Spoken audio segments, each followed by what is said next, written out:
Suuraa kana ilaala. Suuraan kun icciitii guddaa qaba. Ammas nan jedha dhugaan qananii addunyaa aba'u. Dhugaadha. Abdii koo lafaa kaastee kan ol kaastee sadarkaa kanatti na deebistee haadha warraa koo fi yaadannoo naaf haa ta'uu jedheera. Akkam jirtu kabajamtoota hordoftoota kiyyaa viidiyoo biraatiin walitti deemnee jirra. Viidiyoon guyyaa har'aa viidiyoo Andu'aalam Gosaa fi Qananii Addunyaati. Waa'een isaanii ammas namoota hedduu haasofsiisaa jira. Namoonni hedduu karaa garaagaraatiin waa'ee isaanii kana irratti yaada kennanii jiru. Viidiyoo kanniiniin walitti deemnee jirra. Haga xumuraatitti na faana turan. Namoonni yeroo jalqabaaf gara chaanaalii kanaatitti dhuftan sabiskiraayib godhuudhaan maatii chaanaalii kanaata. Hundi keessanuu laayik godhaa, sheer godhaa gara viidiyootti.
Suuraan isii namoota hedduu rifachiise, namoota hedduu gaddisiise. Kana TikTokii isii irratti gadhiifamee jira.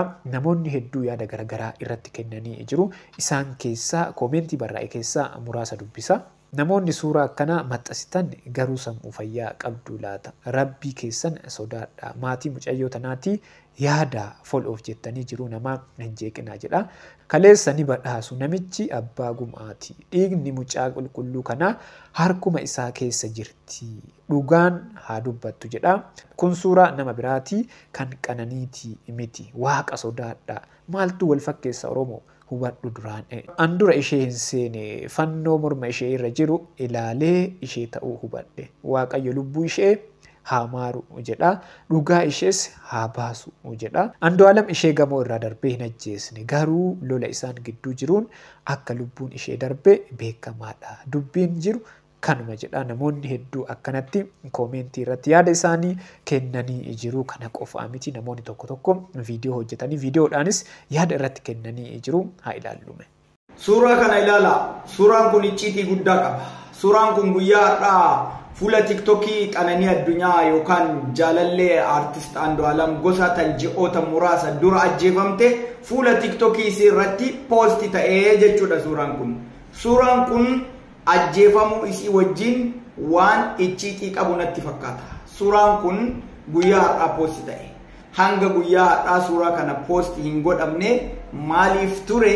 Suuraan kun yoo ajjeefamuu isii wajjin hariiroo qabu ta'e maaliif seeraaf kennuu didan yookaan poolisiif kennuu didan? Yoo immoo warri seeraallee isaan dhagayuu dide maaliif ummataaf ifa godhuu dhabanii hagadhaa suuraa kana qabatanii turanii fuula TikTokii irratti poosti godhanii ummata garaa guban?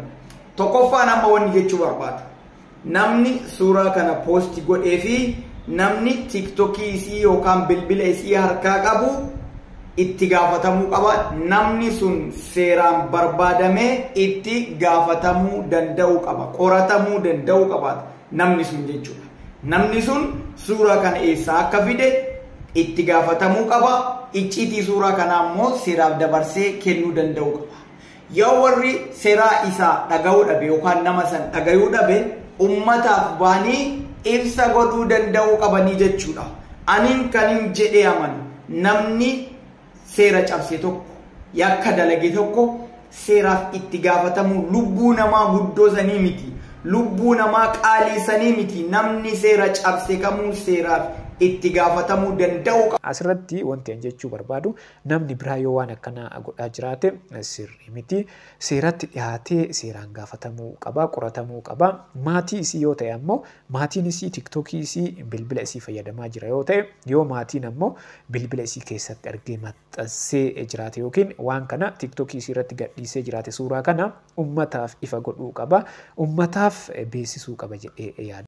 Ammas nan jedha dhugaan Qananii Addunyaa Aba'u. Dhugaadha. Waan dhibee nama hin dhiibne waxabajii 23 gaafa wiixataa suurri asirratti kunoo argaa jirtan kun akkaawuntii TikTokii kan kaadhimaa aartistii Hundaalam Gosaa turte kan Qananii irratti gadhiifameera.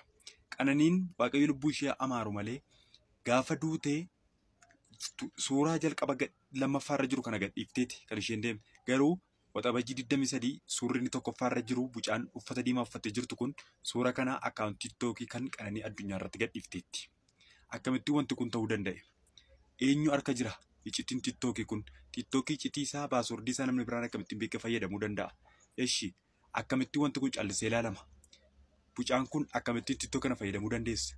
Akkas ta'ennaan iccitii du'a Qananii beettee jechuudha. Bucaan kun dhibba dhibbatti bucaama kana qabanii qoratamuu qabdi jechuudha. Koppiliingii riippoostii godhaa, sheerii godhaa ergaa kana dhugaa waliin ga'a. Namoonni hedduu karaa garaagaraatiin koomentiidhaan akkasumas viidiyoodhaan yaada garaagaraa irratti kennanii jiru. Isinis mee yaada keessan yaada qabdan koomentii jalatti naa barreessaa. Viidiyoon itti aanu Andu'aalam Gosaa sirba qeenxee singilii bilillee jedhuun akkasumas weellisaa cimaa bara kanaa ta'uudhaan badhaasa Haacaaluu Hundeessaa Arfaffaa injifatee jira. Asirratti qaamaan argamuu hin dandeenye waan inni keessa turee fi yeroo ammaa keessa jiru hundi kennaayyuu inni beennaa quba qabna. Weellisaa cimaa waggaa kana Andu'aalam Gosaa.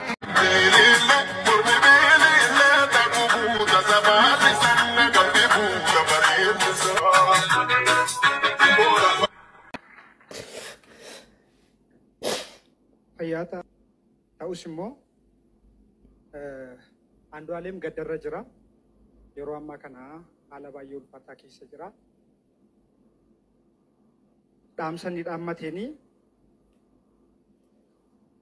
waggaa furduraa abdii kutadheen ture addunyaa muuziqaa keessatti. Garuu abdii koo lafaa kaastee kan ol kaastee sadarkaa kanatti na deebistee haadha warraa koo fi yaadannoo naaf haa ta'uu jedheera. Ulfaadhaa.